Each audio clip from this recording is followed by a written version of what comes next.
तो देखते हैं कि कार्टेशियन प्रोडक्ट यानी कि कार्तीय गुणन क्या होता है। मान लीजिए हमारे पास एक सेट है ए और मान लीजिए इसमें एलिमेंट्स हैं 1 2 3, ठीक है। और एक दूसरा सेट है बी और इसमें एलिमेंट हैं 1 3 4, ठीक है।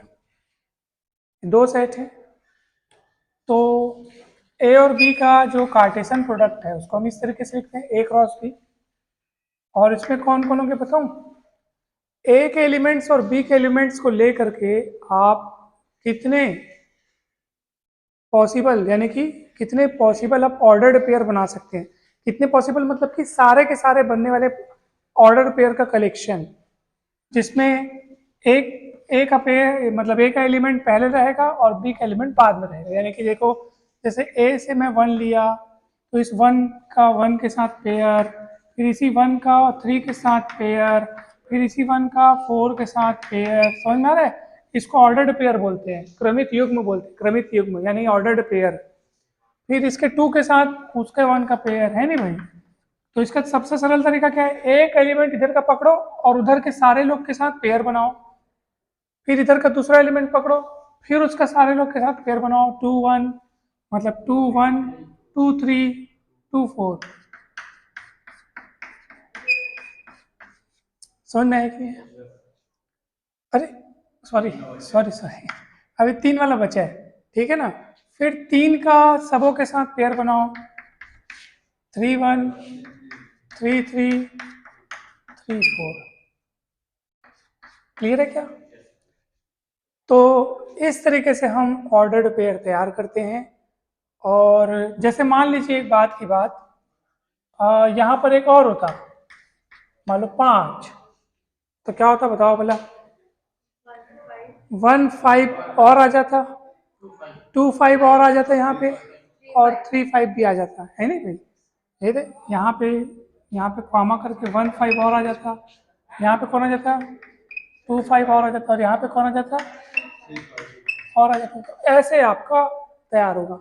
तो टोटल कितने ऑर्डर्ड पेयर हो जाएंगे ये कैसे पता चलेगा? आप गिन के देख लो, 1 2 3 4 5 6 7 8 9 10 11 12। कितने हो गए? 12 ऑर्डर्ड पेयर। और वो होना भी था, बताऊं क्यों? क्योंकि देखो ए में कितने एलिमेंट है और बी में कितने एलिमेंट है? 3 चौक, तो 12 पेयर बन गए ना। एनीवे, तो मॉड ए मतलब मॉड ए बोलने का मतलब ये है कि समुच्चय ए में अवयवों की संख्या, समुच्चय ए में number of elements in set ए, तो वो 3 है। नंबर ऑफ एलिमेंट्स कितने हैं? 4 है नहीं? तो number of elements in A cross B वो होंगे 3 इंटू 4, दैट इज 12। क्लियर है? तो इसका मतलब एक फॉर्मूला आप हमेशा ध्यान रखेंगे कि यदि कोई सेट ए है और उसमें नंबर ऑफ एलिमेंट्स, देखो नंबर ऑफ एलिमेंट्स को ऐसे भी लिख सकते हैं, मॉड का साइन लगा करके, और ऐसे भी लिख सकते हैं, यानी मतलब number of elements in A अगर वो 3 हो, या सॉरी अभी तो 3 4 तो अपन एग्जाम्पल में लिए, तो अपन यहाँ पे ये देख लेंगे कि number of elements in A अगर वो m1 हो, कितने हो? और number of elements in B अगर वो कितने हो? तो number of elements in A cross B कितने होंगे बताओ? बहुत बढ़िया, दोनों का गुणा। ये फॉर्मूला आप याद रखना हमेशा। ये तो 2 सेट का कार्टेशियन प्रोडक्ट हुआ। कितने सेट का? अब अपन 3 सेट का कार्टेशियन प्रोडक्ट देखते हैं। देखें, फिर 4 सेट, फिर इसको बढ़ाकर n सेट के लिए करेंगे। तो चलिए अब मैं इसको मिटाऊं।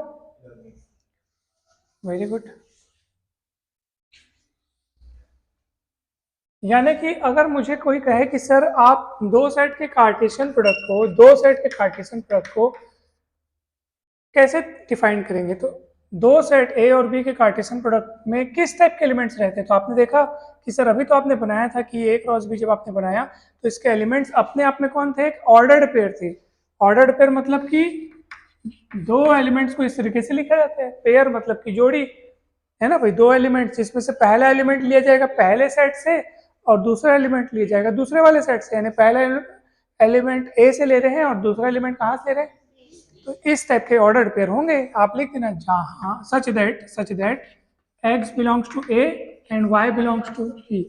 बिलोंग्स टू मतलब समझ रहे हो ना, बिलोंग्स टू मतलब a x का x a का मेंबर है और y किसका मेंबर है, b का मेंबर है। और इस तरीके से जितने पॉसिबल ऑर्डर्ड पेयर बन सकते हैं उन सबों के कलेक्शन को ही हम क्या बोलेंगे, a क्रॉस b, यानी a और b का कार्टेशियन प्रोडक्ट, कार्तीय गुणन। क्लियर है? तो वैसे ही अगर मुझे a cross b cross c define करना हो तो मैं किस तरीके से डिफाइन करूंगा, तो उसमें करेक्ट ऑर्डर्ड पेयर या ऑर्डर्ड ट्रिपल, यानी कि ऑर्डर्ड थ्री टपल भी बोल सकते हैं। क्या बोलेंगे इसको, ऑर्डर्ड, ORDER होना चाहिए क्या, ऑर्डर्ड थ्री टपल यानी कि 3 का एक गुच्छा, यानी कि एक में 3 ऐसे मतलब, यानी तो आप बोल सकते हो सच दैट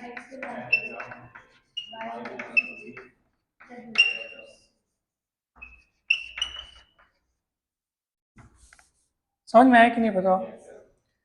तो जैसे ए क्रॉस, जैसे मान लो ए में लिया हूँ मैं 1 2, बी लिया हूँ मैं 2 1 और सी लिया हूँ मैं 1 3। बात समझ आ रही है ना? तो बताओ ए क्रॉस बी क्रॉस सी कौन कौन होंगे,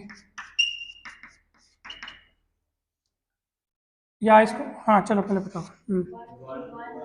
1, एक इधर का फिक्स कर लो, फिर एक के दो के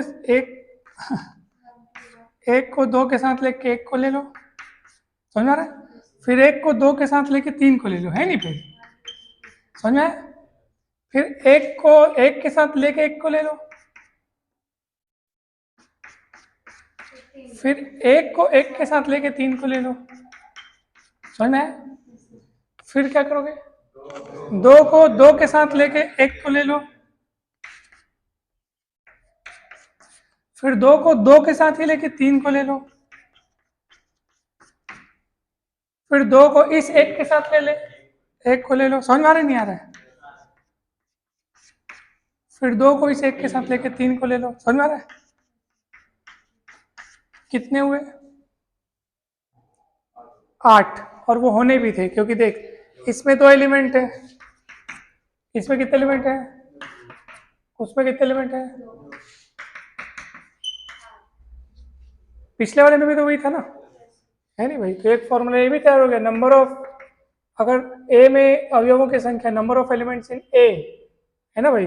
अगर वो मान लो आपके पास x एलिमेंट्स हैं, कितने एलिमेंट्स हैं, और इसको भी मैं M1 M2 नाम देता हूँ, M1 है ना। Number of elements in B, मान लो वो M2 है। Number of elements in C, मान लो वो कितने, तो बताओ मेरे को, number of elements in A cross B cross C कितना होगा, M1 M2 M3। नहीं समझ में आया क्या? ये फॉर्मूला ये भी तैयार हो गया। अब इसको मैं मिटाऊं।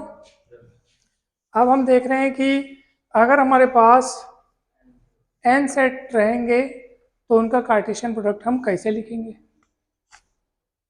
ठीक है ना? चलिए देखिए, मान लीजिए आपके पास A1 cross A2 cross A3 cross और ये चल रहा है AN तक, n सेट हैं। कितने सेट हैं? इन सबों का कार्टेशियन प्रोडक्ट कैसे तैयार होगा बताइए। तो देखो, जब 2 सेट का कार्टेशियन प्रोडक्ट तैयार करते थे तो 2 सेट के कार्टेशियन प्रोडक्ट के एलिमेंट्स ऑर्डर्ड पेयर के फॉर्म में होते थे। जब 3 सेट का तुम लोग कार्टेशियन प्रोडक्ट तैयार किए तो उसका हर एक एलिमेंट में ऑर्डर्ड 3 टपल टाइप के उसके एलिमेंट्स होते थे, है ना भाई? अब इसमें क्या होगा, तो इसमें क्या होगा, ए ऑर्डर्ड एन टपल, इसके एलिमेंट्स क्या कहलाएंगे, ordered N tuple, A1 A2 A3 AN, जहां या सच दैट, सच दैट को ऐसे डबल बिंदी से भी डिनोट करते हैं और ऐसे लाइन भी खींचते हैं। तो सच दैट A1 कहाँ से लिया गया है, A1 से, A2 कहाँ से है, A2 से, A3 है A3 से, है ना भाई? स्मॉल A1 सेट A1 का मेंबर है, स्मॉल A2 सेट A2 का मेंबर है, और वैसी चलते चलते ये AN कहाँ का मेंबर है, और इस तरीके से आपने इसको डिफाइन किया। नहीं समझ में आया? अब इस पूरे इसको शॉर्टकट में लिखने का तरीका क्या है बताओ मैं, देखो इतना लंबा लिख करके तुम लोग ऐसे लिख सकते हो, कैपिटल पाई, क्या लिख सकते हो, कैपिटल पाई, ये प्रोडक्ट का साइन है। जैसे सिग्मा लिखते हैं हम लोग समेशन को डिनोट करता है, ऐसी एक मल्टीप्लिकेशन को डिनोट करता है। तो यहाँ पे मैं लिखूंगा AI, क्या लिखूंगा, आई, और देखो यहाँ पे आई की वैल्यू मतलब कि यहाँ पे 1 2 3 कहाँ तक है, यहाँ पे लिखूंगा I इज इक्वल टू 1 से n, ये दे, और ये इसका मतलब होता है प्रोडक्ट, मतलब A1 गुणित A2 गुणित, तो ये गुणे का काम करेगा, A1 से लेकर के AN तक के सदस्यों के बीच में ये जो ये है उसका काम मतलब गुणा करना है। तो ये लिखने का ये तरीका हुआ, समझ में आ रहा है? आगे बढ़े, चलो एक क्वेश्चन है छोटा सा, मैं आपको बताता हूँ, ठीक है।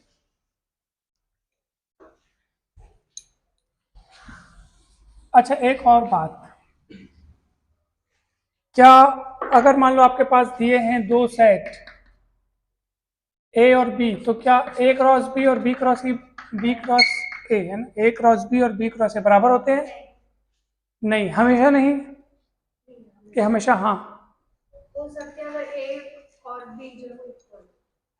अच्छा पक्का, ऐसे नहीं हो सकते, ऐसे नहीं होंगे। A क्रॉस B और B क्रॉस A, देखो जनरली, नहीं सर, जनरली ये बराबर नहीं होते, हाँ, कुछ एक केस में हो सकते हैं, हाँ वेरी वेरी, जैसे मान लीजिए A में एलिमेंट्स है 1 2 और B में है 2 1, ठीक है। अब चलो पहले अपन A क्रॉस B तैयार करें, क्या होगा, 1 2 1 1 2 2 2 1, समझ में आया कि नहीं है? अब B क्रॉस A तैयार करो, B क्रॉस A तैयार करने का मतलब जैसे तुम A क्रॉस B तैयार की तो पहले A का एलिमेंट लिखते थे फिर B का एलिमेंट लिखते थे, अब B क्रॉस A तैयार करोगे तो चलो लिखो 2 1 2 2 1 1 1 2, क्या ये दोनों सेट सेम है कि अलग अलग है बता दो, वाह सेम है, सेट सेम है बाबा, एलिमेंट आगे पीछे होने से कोई अलग नहीं हो जाता सेट, तो ये सेट सेम है। तो यहाँ पे आपको क्या देखने को मिला, देयरफॉर यहाँ पे आपने पाया कि A cross B is equal to B cross A, तो यहाँ पे सेम हो गया।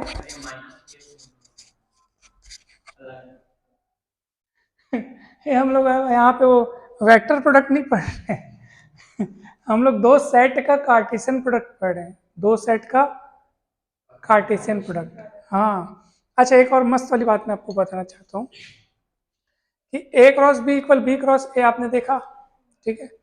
अब जैसे कि उनको भ्रम हुआ कि सर ये दोनों सेट अलग अलग हैं, उसने देखा ये आगे पीछे लिखा हुआ है, तो उससे सेट अलग अलग नहीं हो जाती। जैसे मान लीजिए मेरे पास कोई दो सेट है ना, मान लो ये सेट X है, उसमें लिखा है 1 3 4, और सेट Y उसमें लिखा है 3 1 4, तो क्या दो अलग अलग सेट है कि सेम सेट है बाबा? एलिमेंट्स का स्थान इधर उधर हो जाने से सेट नहीं बदलता है। अगर किसी सेट में मान लीजिए कोई एक एलिमेंट 3 बार रिपीट हो गया, तो अब मैं आपसे पूछूंगा कि एक्स और वाई दो अलग अलग सेट है कि सेम सेट है, तब भी आप बोलना दोनों सेम सेट है। किसी सेट में एलिमेंट्स रिपीट होने से कोई नया नहीं, वो वही रहता है, समझ रहे ना? सेट समुच्चय, हम सिर्फ समुच्चय का अगर कंसेप्ट देखें, सेट का कंसेप्ट देखें, तो उसमें एलिमेंट्स के रिपीटेशन का कोई मतलब नहीं है। उसको सिर्फ मतलब है कि हाँ ये एलिमेंट इस कलेक्शन में है या नहीं है, तो फिर वो 1 करोड़ बार भी हो क्यों ना हो, ठीक है। तो इसको ध्यान रखना। तो ये सेट का कंसेप्ट हुआ। सेट का वैसे अपन पूरा एक अलग से वीडियो बना हुआ है, आप लोग देखिएगा, ठीक है। तो ये क्लियर है कि नहीं पहले बताओ? बहुत बढ़िया। अब एक क्वेश्चन देख लेते हैं, छोटा सा क्वेश्चन देख लेते हैं। तो अब ये याद रखना, जनरली ए क्रॉस बी क्रॉस सी के बराबर। हाँ, तो एक जनरली नहीं होते इसका मतलब ये नहीं कि कभी नहीं होते। हमने एक ऐसा एग्जाम्पल देखा जिनमें ए क्रॉस बी क्रॉस सी के बराबर था। ठीक है, तो ये बात हमेशा ध्यान रखें। और चलिए अब आगे बढ़ते हैं। पुस्तक में प्रश्न दिया है, यदि x प्लस वाई 1 और 3x माइनस वाई बराबर हो तो x प्लस वाई और 1 का ऑर्डर पेयर है यहाँ पे, और 3 है और x माइनस वाई है, और ये दोनों ऑर्डर पेयर कैसे बराबर है। तो हमको इन दोनों की वैल्यू पता करनी है, किसकी किसकी x और y की। तो चलो, दो ऑर्डर पेयर कब बराबर होते हैं, यदि उनके करस्पॉन्डिंग जो बराबर। चलो तो रखो, हाँ वेरी गुड, सॉल्व कर लो। कैसे, यहाँ से x की वैल्यू निकालो, 1 प्लस वाई रख दो, 1 प्लस वाई बराबर 3 है नहीं। तो 2y इक्वल 2 या y इक्वल 1, y इक्वल 1 यहाँ रखोगे तो x इक्वल 2 मिल जाएगा। क्लियर है क्या? तो ऐसे भी आप मान निकाल सकते हो, चाहो तो इन दोनों को जोड़ देते है नहीं, तब भी हाँ ये हम लोग जो अभी लगाए वो क्या बोलते हैं उसको, अपन बताऊँ? हाँ वेरी गुड, सब्सटीट्यूशन मेथड से सॉल्व किए। आप ऐसे भी कर सकते हो, खट से जोड़ दो, वाई वाई कटेगा 2x, 4, x का मान कितना रहेगा 2, x का मान 2 रखोगे तो वो y का मान 1 है ना भाई। तो x और y निकल गया, यानी आपका ये ऑर्डर पेयर निकल जाएगा 3 1 3 1 करके, है ना। x और y की वैल्यू निकालना था। तो समझ में आया कि नहीं बताओ पहले, पक्का? तो ये भी हो गया।